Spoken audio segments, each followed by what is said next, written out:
नोंथाङा खोनाफेरबाय नामा थाम्फैजों दावहा नांनायनि बाथ्रा? बे जंखायनाय राव नङा, मानसिनि गेजेराव जानाय दावहानि खौरांसो। चिरां अन्थाइबारियाव मानसिजों नङा थाम्फैजोंसो दावहा नांनो गोनां जादों अन्थाइबारिनि रायजो राजाफ्रा। चिरां जिल्ला बेंटल अन्थाइबारि गामिनि थागिबिफ्रा मानसिजों नङा थाम्फैजों दावहा नांनो गोनां जादों। बे थाम्फैया जानाय, थानाय, उन्दुनाय जेरावखि थाया मानो जायगानि थागिबिफोरखौ धिक्कार नांहोदों होननानै गामिनि साननो गोरों सुबुंफ्रा अजद दिखांदों। बे थाम्फैया गामिनिनो चिरां पल्ट्रि फार्म मुंनि दाउ फिसिग्रा फार्मनिफ्राय सोमजिनानै फैदों होननानै मोनथिनो मोननाय जादों। दाउ फार्मनि नायगिरिफोरखौ गामिनि थागिबिफ्रा साब सिखोन लाखियैखौ दुखु मोनदों आरो साब सिखोन दोनाब्ला माबा मोनसे राहा लानो नांगोन होननानै बिथांमोना फोरमायदों। बेराफारसे चिरां पल्ट्रि फार्मखौ नायगिरि बिथांमोनाबो फोरमायदों दि थाम्फैनि मुलिखौ मोनैयाव आरो अखा हानानै थाम्फैया बारानिफ्राय बारा सोमजिदों आरो थाम्फैखौ फोजोबनो थाखाय होनो गोनां मेडिसिनखौ सारनाय जाबाय आरो थाम्फैया 15 साननि उनावनो जोबनानै थांगोन होननानै बिथांमोना खौरांगिरिनि सिगाङाव फोरमायदों। जों अन्थाइबारि गामिनि दङ, लोगोसे दा जोंजों लोगोसे खाथिनि दमगाव, लोगोसे खाथि खालानि गामिनिफ्राय जों दा बेयाव माखासे जेंनाफोरजों ज' जादों। गुबै थांखिया जाबाय जोंनि साखाथियावनो मोनसे चिरां पल्ट्रि फार्म दङ। बे चिरां पल्ट्रि फार्मा दासिमाव बोसोरसे बारलांबाय। दा बेनि गेजेरावहाय माखासे जोंनि थाखाय मोनसे गाज्रि एक्सपिरियेन्सा जोंनि सायावहाय नुजाथिदों। दा गुबैयैहाय जोंबो बेबायदि प्रब्लेमनि मोगा मोगि जानो मोनाखैमोन। देग्लायहाय जोङो ओरैबायदि खेबसेनो जोंनि थाखाय सहायनो हायि माखासे थासारि नुजाथिदों। मानोना थांनाय समावहाय जोङो माखासे गाज्रि रोखोमनि मोनामग्लुंनाय बेबायदि थासारिया जोंनियाव थानो हायि बायदि जाबाय। लोगोसे थांनाय अक्ट'बर नभेम्बर समावबो मोनसे रोखोमनि थाम्फैया फैदों। बे थाम्फैयाखौ जोङो ग्रिन कालारनि नुदोंमोन। दा लोगोसे माखासे सान बारलांबावबाय, नैबे बावैसो मास मोनसेनि गेजेरावनो जोङो ओरैबायदि गाज्रि रोखोमै थानो हायि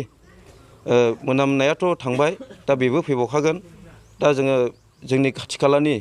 2 किल'मिटार 3 किल'मिटारसो रेडियासनि खाथि खालानि गामिफ्रा, गुबैयै सालबारि दं खाथियाव आरो बे मेजरलि बेयावहाय फार्मा जेराव लकेटेड बे बदियागुरि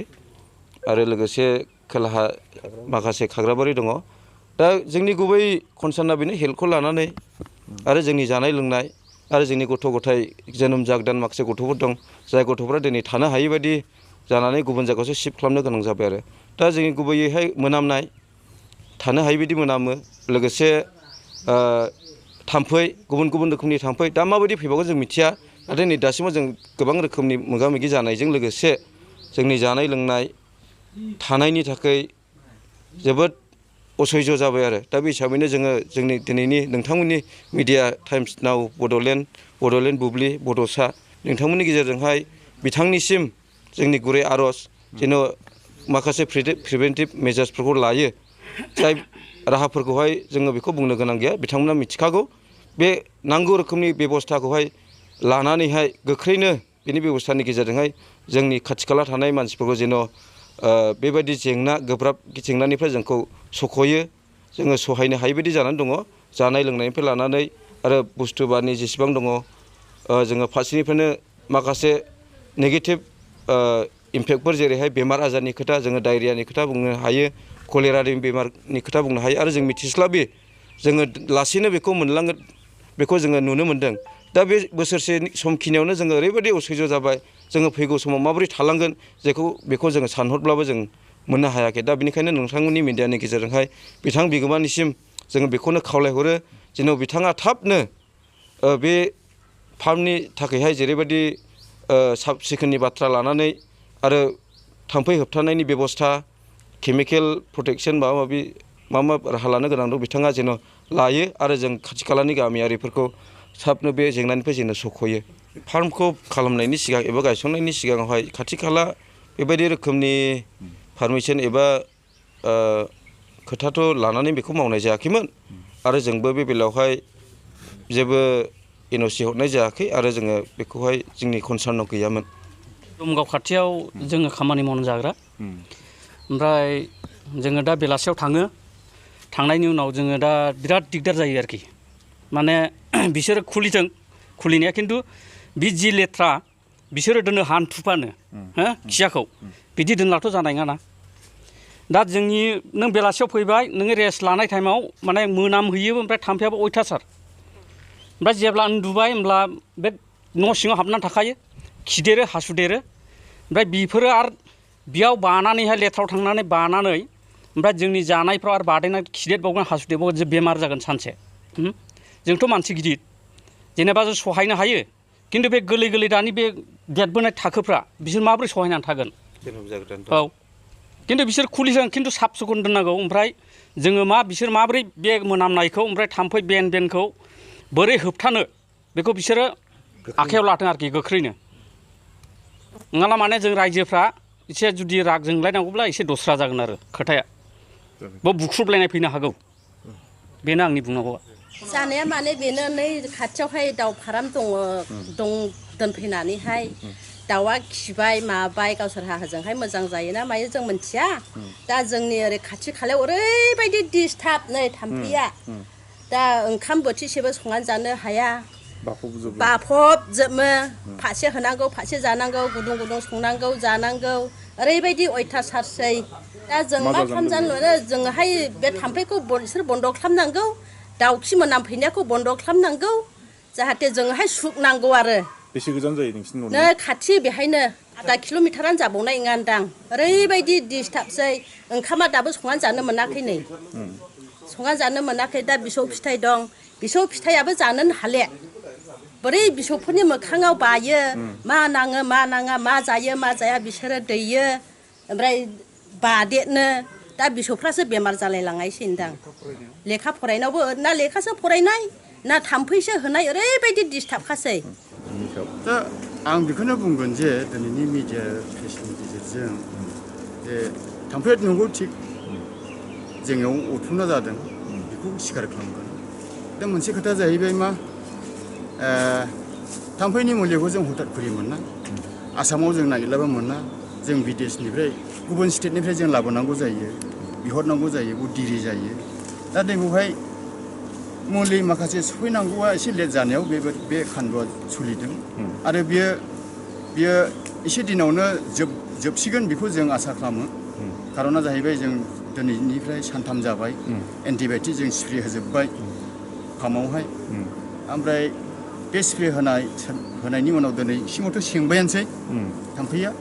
दा बिरनानै थांनानै थाहैनाय बेफोरो स्प्रे नांनो मोनिफ्रा बिसोरो थाथ'गोन बिसोरो बैसोजों थैसिगोन आरो जोंनि बेवहाय आरो अरफुनो जालिया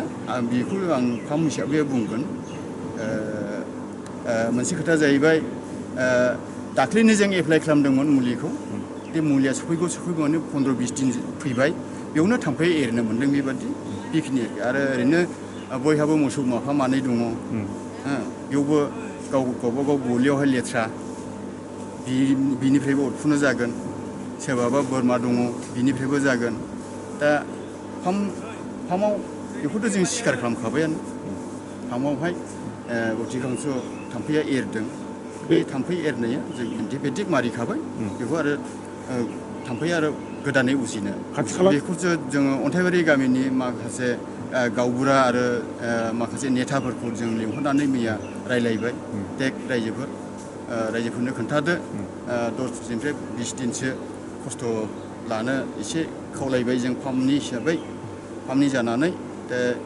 बेवहाय बिसोरबो मानिनानै थांदों आरो थाम्फै थैग्रा मुलि पेकेटबो जों हरदों आरो दिनैसिमबो जों रानना हरगासिनो दङ खाथि खालानिखौ जायफ्रानाखि एखे नांजाबनाय फार्मजों बिसोरनो जों थाम्फै मुलिबो रानना हरबाय फान्थावैखौबो फानदों साप्लाय हरदों होननानै बिथांमोना बुंदों बेनि सायाव मा बुंनो सानो बे एसे भुल बुजिनानै खोथाखौ बुंदों होननानै आं सानगोन आरो बुंगोनबो आं बेवहाय जों जों दाउ फानगासिनो दङ बियो दाउआ सान बारनानै दैयो आरो दाउदै लेफे दैयो बे दाउदै लेफे दैनाया कम्पानिनि थाखाय लस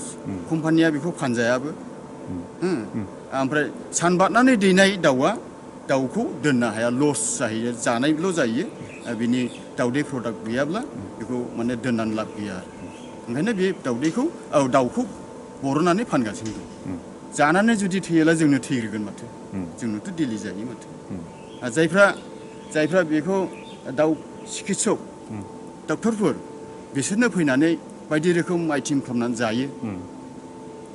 दा जुदि जानानै जुदि थैयोब्ला बे डक्टरफ्रा जाजागौ आं बेखौनो खावलायगोन दिनैनि बे मिडियानि गेजेरजों मैयाबो जों गावबुराफोरजों रायलायबाय मोनसे गामिनिल' नङा बयबो गावबुराफोरजों जों रायलायबाय जे अननानै गामियारिफोरखौ एसे सामलायथ'दो